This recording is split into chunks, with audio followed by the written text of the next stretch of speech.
Assalamualaikum Pak Arjo, kami dari kelompok 5 akan mempresentasikan sistem medis, variasi, dan unifikasi. Kami beranggotakan Alea, Armita, Fawas, dan Mardiana. Yang pertama, sistem medis merupakan suatu susunan yang terdiri dari bagian yang menciptakan suatu keseluruhan dan memiliki fungsi untuk mencapai sesuatu. Sistem medis sendiri merupakan subsistem dari sistem sosial yang cakupannya lebih luas. Hadirnya sistem medis ada dalam bingkai sistem sosial dan tidak dapat dipisahkan dari sistem sosial kemasyarakatan lainnya. Dalam konteks ini, sistem medis merupakan salah satu lembaga sosial yang berfungsi untuk memenuhi aspek kebutuhan manusia pada umumnya. Selanjutnya akan dijelaskan oleh teman saya.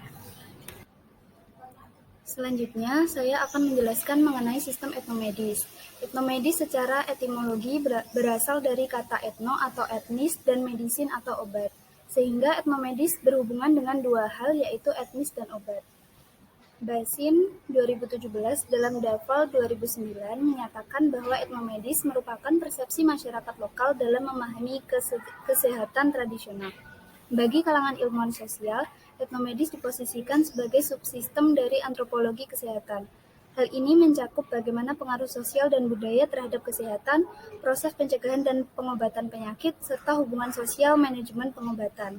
Sehingga sistem etnomedis atau sistem medis budaya dapat didefinisikan sebagai pengobatan yang banyak digunakan oleh masyarakat tertentu maupun persepsi budaya individu berdasarkan anutan budaya komunitasnya.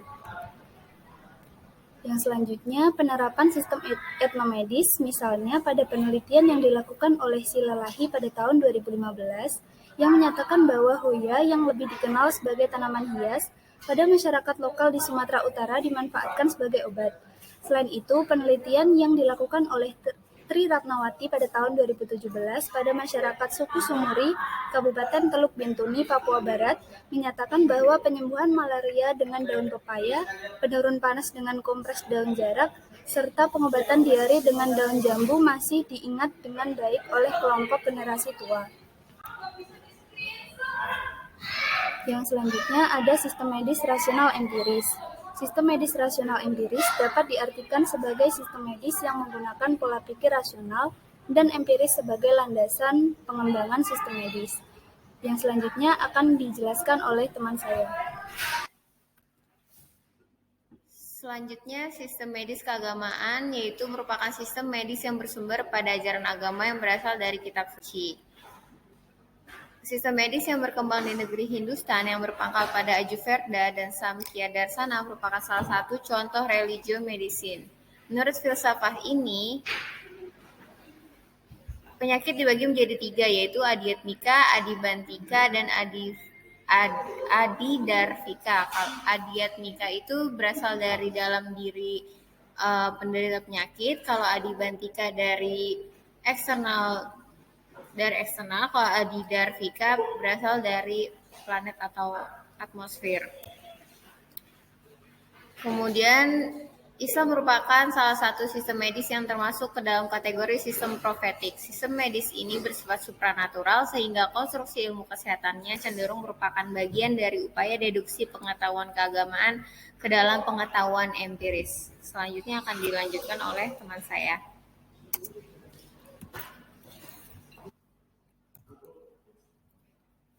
Lalu unsur universal dalam sistem medis.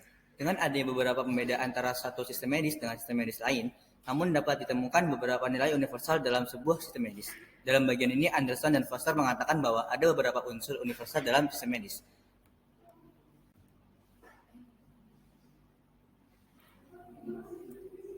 Yang pertama adalah sistem medis. Sistem medis adalah bagian integral dari kebudayaan. Ini adalah fakta bahwa sistem merupakan bagian dari unsur-unsur budaya yang berkembang di masyarakat seperti adanya unsur medis dalam agama. Lalu yang kedua adalah penyakit ditentukan oleh kebudayaan. Dalam masalah ini, ada penyakit dalam pengertian patologi atau disease dan penyakit dalam pengertian budaya, illness. Lalu yang ketiga adalah semua sistem medis memiliki segi pencegahan dan pengobatan. Bila dibandingkan dengan sistem medis modern, sudah memiliki fungsi medis yang sistematik mulai dari promotif, preventif, kuratif, dan rehabilitatif.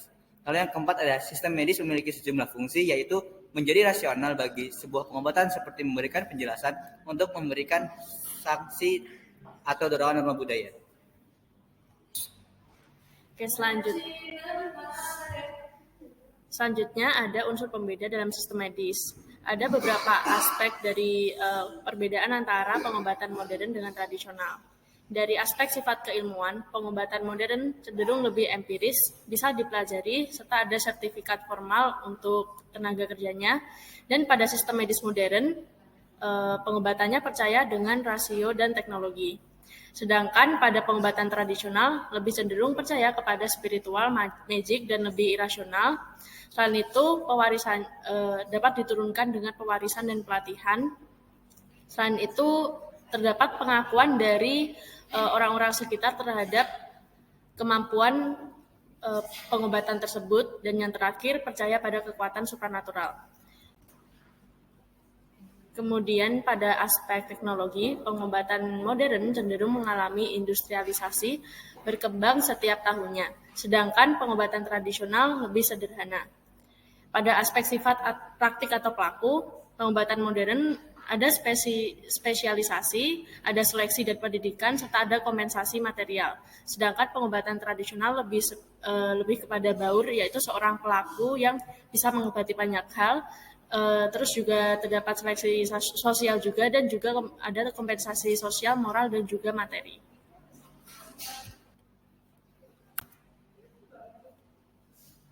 Selanjutnya ada multikulturalisme pelayanan kesehatan. Yang pertama terdapat posisi top-down yang merupakan hubungan antara dokter dengan perawat. Yang kedua ada konsep alternatif dan tradisional yang mengakibatkan peyorasi status sosial dari makna pranata kesehatan di hadapan pranata kesehatan modern. Yang ketiga, terdapat variabel dalam mengukur kelas sosial pranata pengobatan antara lain standar teknologi, keilmiahan, dan kapabilitas pelaku pengobatan. Yang keempat, diversifikasi kewenangan dan pengembangan reproduksi makna dan pranata pengobatan merupakan gejala pergeseran nilai di masyarakat. Yang terakhir, pengobatan terintegrasi sebagai hasil kolaborasi pengobatan tradisional dan modern.